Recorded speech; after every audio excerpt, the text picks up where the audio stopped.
Welcome back to TNPSC leaders academy. 2024 TNPSC என்ன ட்ரெண்டை follow பண்ணி எக்கனாமிக்ஸ் அப்படிங்கிற தலைப்புல இருந்து கேள்விகள் கேட்டாங்க அப்படிங்கறத பார்த்துட்டு இந்த தலைப்புகள் இருந்து தான் கேள்வி வரும். அதை வித் ப்ரூஃபோட நம்ம என்ன பண்ண போறோம், குரூப் 2A உங்களுக்கு படிக்கிறதுக்கு ஹெல்ப் பண்ண போறோம். ப்ரூஃப் எது சார் அப்படின்னா 2024 டிஎன்பிஎஸ்சி 3 விதமான தேர்வுகளை கண்டக்ட் பண்ணியிருக்காங்க. அப்ப குரூப் 2A நமக்கு என்ன தெரிஞ்சிடும், டிகிரி ஸ்டாண்டர்ட் எக்ஸாமினேஷன் அப்படின்னு தெரியறதுனால அதை மட்டும் ஃபில்டர் அவுட் பண்ணி அதோடைய ட்ரெண்டை நான் உங்களுக்கு சப்மிட் பண்றேன். யூனிட் 6ல இருந்து இந்த தலைப்புகள் இருந்து கண்டிப்பாக கேள்வி வருது. அதுலயும் எக்கனாமிக்ஸை பொறுத்த வரைக்கும் அனைத்து மாணவர்களும் அது கடினம் அப்படின்னு நினைச்சிட்டு இருக்கீங்க. அது கடினமான சப்ஜெக்டே கிடையாது. இந்த தலைப்புல இருந்து வரக்கூடிய கேள்விகளை நம்மளால எளிதில் பதில் சொல்ல முடியும். அப்ப உதாரணத்திற்கு பிளானிங் அண்ட் 5 இயர் பிளானிங்ல இருந்து தொடர்ச்சியாக எங்க வந்துகிட்டு இருக்கு, டிகிரி ஸ்டாண்டர்ட் கொஸ்டின்ஸ் கேட்டுக்கிட்டு இருக்காங்க. அது இல்லாம எம்ப்ளாய்மெண்ட் சம்பந்தப்பட்ட கேள்விகள் வருது. இந்த எம்ப்ளாய்மெண்ட் சம்பந்தப்பட்ட கேள்விகளை புக்குக்கு அல்லாம சில தலைப்புகளை நீங்க படிக்க வேண்டியது இருக்கு. அதனால என்ன பண்ணிடலாம், எம்ப்ளாய்மெண்ட்டையும் நம்ம ஒதுக்கிடலாம். பிஸ்கல் பாலிசி அப்படின்னு சொல்லக்கூடிய அரசு என்னென்ன முன்னெடுப்புகள்லாம் எடுக்கிறாங்களோ அதுல இருந்து கேள்விகள் வருது. ஜிஎஸ்டில இருந்து கேள்விகள் வருது. சயின்ஸ் இன் அக்ரிகல்ச்சர் அப்படிங்கிற ஒரு தலைப்பு இருக்கு.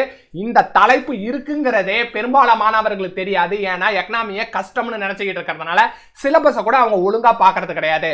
இது இல்லாம ஆர்பிஐல இருந்து வருது, லேண்ட் ரிஃபார்ம்ஸ்ல இருந்து கேள்விகள் வருது. அப்ப நம்ம என்ன பண்ணிடுறோம், எம்ப்ளாய்மெண்ட் அப்படிங்கிறது புக்குக்கு அப்பாற்பட்ட சில விஷயங்களை படிக்கிறதுனால இதுல இருந்து வரக்கூடிய கேள்விகளை நம்ம எழுதல அப்படிங்கறத முடிவு பண்ணிட்டோம் ட்ரெண்ட்ல இருந்து. முதல்ல சிலபஸை வச்சு மெஷர் பண்ணி பார்த்துருவோம். சிலபஸ்ல நீங்க எதெல்லாம் சார் படிக்க தேவையில்லை அப்படின்னு நீங்க கேட்கும் போது நான் என்ன சொல்லிடுறேன், 3வது ரோமன் லெட்டர்ல இருக்கக்கூடிய ஒரே ஒரு பாயிண்ட்டை மட்டும் விட்டுட்டு மற்ற எல்லா பாயிண்ட்டையுமே நான் என்ன பண்ணிடுறேன், ஸ்ட்ரைக் அவுட் பண்ணிடுறேன். Structure of the Indian economy, employment generation அப்படிங்கறத ஸ்ட்ரைக் அவுட் பண்ணிடுறேன். ஏன்னா புக்குக்கு வெளியிலேருந்து இதுல சில தலைப்புகள் கேட்கறதுனால இதை நம்ம விட்டுறோம். இது இல்லாம இண்டஸ்ட்ரியல் குரோத்ல இருந்து இந்த சமூக சிக்கல்கள் அப்படின்னு ஒரு தலைப்பு இருக்கு.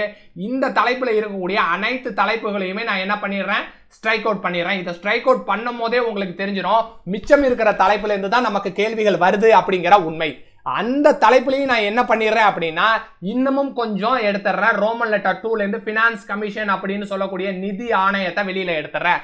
நிதி ஆணையத்தை எதுக்கு சார் வெளியில எடுக்கிறீங்க அப்படின்னா டிகிரி லெவல் ஸ்டாண்டர்ட் கொஸ்டின்ஸ் கேட்கும் போது இதுல இருந்து என்ன கேள்விகள் கேட்க மாட்டேங்கிறாங்க, பினான்ஸ் கமிஷனோட சேர்மன் யாரு அப்படிங்கிற கேள்விகளை கேட்க மாட்டேங்கிறாங்க. ஆர்டிகல் சம்பந்தப்பட்ட கேள்விகளை கேட்க மாட்டேங்கிறாங்க. நம்மளுக்கு டிகிரி ஸ்டாண்டர்ட் லெவல்ல ஸ்டேட்மெண்ட் கொஸ்டின்ஸ் தான் கேட்கறாங்க. அப்ப ஸ்டேட்மெண்ட் கொஸ்டின்ஸை நம்ம சரியாக பதில் சொல்ல முடியல அப்படின்னா அந்த கேள்விகளை என்ன பண்ணிடலாம், இந்த கேள்விகளை எனக்கு வேணாம் அப்படின்னு நீங்க ஒதுக்கிடலாம். அதுல நான் எதை சேர்க்கிறேன் அப்படின்னா பினான்ஸ் கமிஷனை சேர்க்கிறேன், நிதி ஆணையத்தை அதுல சேர்த்துறேன். அப்ப எதை மட்டும் சார் நம்ம கான்சென்ட்ரேட் பண்ண போறோம் அப்படின்னா யூனிட் 6ல ரோமன் லெட்டர் 1. இந்த ரோமன் லெட்டர் 1 பொறுத்த வரைக்கும் இந்த ரோமன் லெட்டர் ஃபுல்லுத்தையுமே பிராக்கெட் பண்ணிட்டு நம்ம என்னன்னு சொல்லிடலாம், பிளானிங், திட்டம் சார்ந்த தலைப்புகள் அப்படின்னு எடுத்துட்டு வந்துடலாம். அப்ப திட்டம் சார்ந்த தலைப்புகள் இருந்து 2024 என்ன ட்ரெண்ட் சார் இருக்கு, திட்டம் சார்ந்த தலைப்புல இருந்து 2 கேள்விகளை கேட்கறாங்க. ஒன்னு ஜெனரலா பிளானிங் அப்படிங்கிற கான்செப்ட் ரிலேட்டட் கொஸ்டின்ஸ் ஒன்னு கேட்கறாங்க. இந்த கான்செப்ட் ரிலேட்டட் கொஸ்டின்ஸும் என்ன இது கிடையாது, கடினம் கிடையாது. பிளானிங்னா என்ன அப்படிங்கிற தெளிவான விளக்கத்தை நீங்க தெரிஞ்சுக்கும் போது அந்த ஒரு கேள்வியை நீங்க பதில் சொல்லிடலாம். அது இல்லாம 5 இயர் பிளானிங்ல இருந்து சில கேள்விகள் கேட்கறாங்க. அந்த கேள்விகள் உங்களுக்கு என்னது, மிகவும் எளிதாக நீங்கள் பதில் சொல்லக்கூடிய கேள்விகளா இருக்கு. அப்ப ரோமன் லெட்டர் 3ல இந்த தலைப்பு இங்கதான் இருக்கா அப்படிங்கறத முதல்ல நான் எப்ப தெரிஞ்சுக்கிறேன், உங்க வீடியோவை தான் பார்த்து தெரிஞ்சுக்கிறேன் அப்படின்னு சொல்லக்கூடிய இந்த விவசாயத்தில் அறிவியல் அப்படிங்கிற தலைப்பு எங்க இருக்கு சிலபஸ்ல, 3வது ரோமன் லெட்டர்ல இருக்கு. அதை மட்டும் தான் நம்ம என்ன பண்ணல, ஸ்ட்ரைக் அவுட் பண்ணல. அதை நம்ம படிக்க போறோம். ஏன்னா 4 பக்கத்தை படிச்சிட்டோம் அப்படின்னா அதுல இருந்து ஒரு கேள்விகள் உறுதியா இருக்கு. 2024 ட்ரெண்டை எடுத்து பார்க்கும் போது நடைபெற்ற அனைத்து எக்ஸாமினேஷன்ல என்ன கேட்டிருக்காங்க, அந்த கேள்விகளை கேட்டிருக்காங்க. அப்ப நபத்துக்கு நம்ம சரியாக பதில் சொல்லிடலாம். ரைட் சார், ட்ரெண்டையும் நீங்க சொல்லிட்டீங்க, சிலபஸ்ல எதை படிக்கணும்னு சொல்லிட்டீங்க, எந்த தலைப்பு படிக்கவே தேவையில்லை அப்படிங்கிறதுக்கும் எனக்கு தனியா சொல்லிருங்க சார் அப்படின்னா யூனிட் 6ல எந்த தலைப்பை நம்ம படிக்கவே தேவையில்லை, ஒரு அளவுக்கு இந்த கேள்விகளை நம்ம அவாய்ட் பண்றது என்னது நமக்கு சிறந்தது. பினான்ஸ் கமிஷன்ல நான் என்ன சொல்லிட்டேன், டிகிரி லெவல் ஸ்டாண்டர்ட்ல வெறும் சேர்மன் மட்டுமே கேள்விகள் வராது அப்படின்னு சொல்லிட்டேன். இண்டஸ்ட்ரியல் growth அப்படிங்கிற தலைப்புக்கு நீங்க 50 பக்கங்கள் படிச்சாதான் ஒரு மதிப்பெண்ணை உங்களால எடுக்க முடியும். அப்ப அதிகமாக படித்து ஒரே ஒரு வினாக்கு நம்ம கான்சென்ட்ரேட் பண்றதை விட கண்டிப்பாக கேள்விகள் வரும். நமக்கு என்ன தெரிஞ்சிச்சு, பிளானிங் தலைப்பு தெரிஞ்சிச்சு, சிலபஸ்ல யூனிட் 6ல 1வது தலைப்புன்னு தெரிஞ்சுட்டு அப்ப இண்டஸ்ட்ரியல் growth நீங்க படிக்கிறதுக்கு அந்த பிளானிங்ல இன்னும் கொஞ்சம் எக்ஸ்ட்ரா நேரத்தை போட்டு நீங்க செலவு செஞ்சிட்டீங்கன்னா அதுல இருந்து வரக்கூடிய கேள்விகளை கண்டிப்பாக பதில் சொல்ல முடியும். எம்ப்ளாய்மெண்ட்டுக்கு நான் என்ன சொல்லிட்டேன், ட்ரெண்ட்ல இந்த கேள்விகள் கேட்கப்பட்டாலும் இதற்கு புத்தகத்தை அல்லாத சில தலைப்புகளை நீங்க படிக்க வேண்டியது இருக்கு. அதனால இந்த தலைப்பையும் விட்டுருங்க.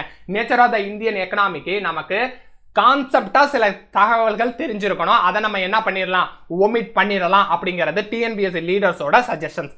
இது எனக்கு இந்த தலைப்பெல்லாம் தெரியாது சார், நான் பயப்படுறேன் அப்படின்னா இந்த தலைப்பை விடுங்க. நாங்க விடுங்கன்னு சொல்றதுனாலேயே இந்த தலைப்பை நீங்க விட்டுட்டு போகவும் தேவையில்லை. உங்களால படிக்க முடியும் அப்படின்னா படிச்சிருங்க.